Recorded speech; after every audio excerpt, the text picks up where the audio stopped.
Most of the products that we use every day come with a Made in China label. That's because some of the world's biggest companies have set up their factories in the country. Now, one of these companies, Apple, is thinking of slowly exiting the country and shifting base to India. But why did these companies choose China in the first place? And what's attracting them to India? Welcome back to Revolution Read On, a daily podcast where we break down one story from the world of business and finance. Click on the subscribe button to never miss an update from us. Here's your story for today. Over the last few years and in our last few articles, you may have noticed a trend.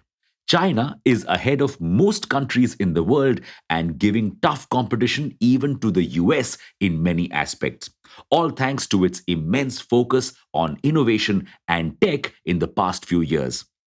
The country created optimum conditions, giving cheap land and power to businesses to help them flourish.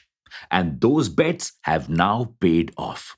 It has managed to create a strong business ecosystem where product component makers, assembly suppliers, and raw materials are all easily available in one place.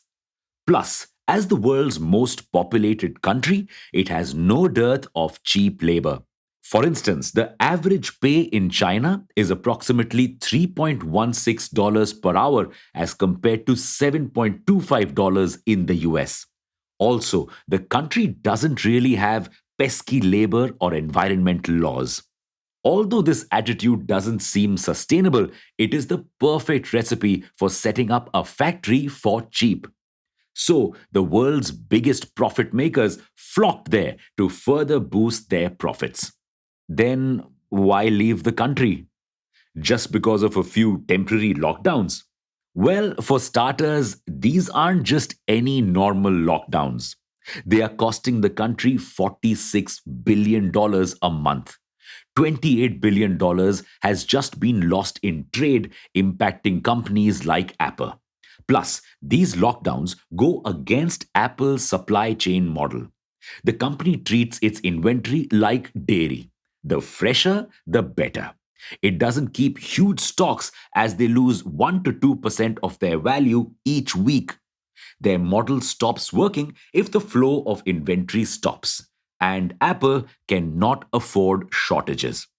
Moving out of the country seems like a good option, especially as no one knows how long China will keep imposing its zero COVID policy.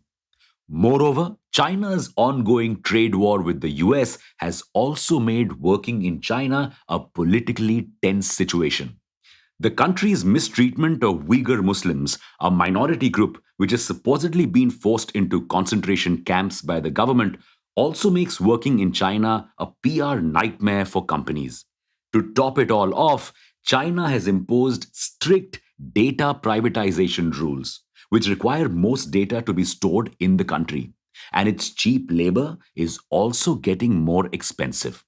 This has also put off many companies and they're looking for new countries to set up base in.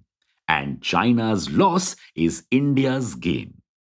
We provide some of the same benefits as China: cheap labor, less compliance, and a great customer base. And for companies like Apple, we even have a special deal. To boost the production of smartphones in India, the government had launched a production linked incentive scheme worth 40,951 crore rupees. Under the scheme, companies will get a cashback of 4 to 6% of the money they invest in India each year. That is why major iPhone manufacturers like Foxconn have now set up base in India. This is expected to increase the number of iPhones produced in India by almost 5%. And for Apple, there's another added benefit to shifting here. Even though India is the second largest smartphone market in the world, we account for only 1.5% of global iPhone sales. Why?